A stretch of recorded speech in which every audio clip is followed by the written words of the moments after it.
थकलेल्या मनाची सर्व्हिसिंग करणारं ठिकाण म्हणजे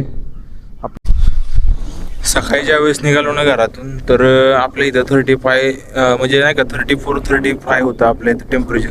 आणि जसं इथं आलो पाचगणीमध्ये तर डायरेक्ट 22वर आलं टेम्परेचर. तर उगाच नाही ते म्हणत थंड हवेचं ठिकाण.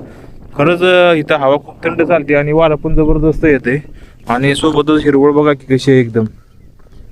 आपल्या इकडं जशी पावसाळ्यात असते ना तशी इथं एकदम हिरवळ आहे. बघा नाही आत्ता उगवल्यासारखी झाडं आहे ती सगळी. हा एवढ्या हाईटवर असून पण पाणी वगैरे कसं यांना पोचत असेल. आणि त्या समोर बघताय त्या सह्याद्रीच्या डोंगर रांगा सगळ्या.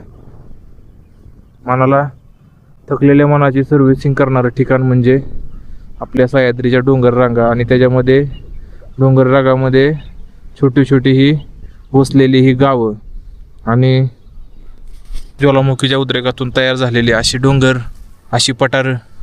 तर भावांनो, असंच तुम्हाला नवीन नवीन माहिती जाणून घ्यायची असेल तर आयडीला फॉलो करा. आणि तुम्ही जरा यूट्यूबला बघत असाल तर चॅनलला सबस्क्राईब करा. लिंक आपल्या आयडीच्या बायोमध्ये दिलेली आहे मित्रांनो. तर चला भेटूया आपण नेक्स्ट व्हिडिओमध्ये. असा सपोर्ट राहू द्या भावांनो. तर बाय बाय.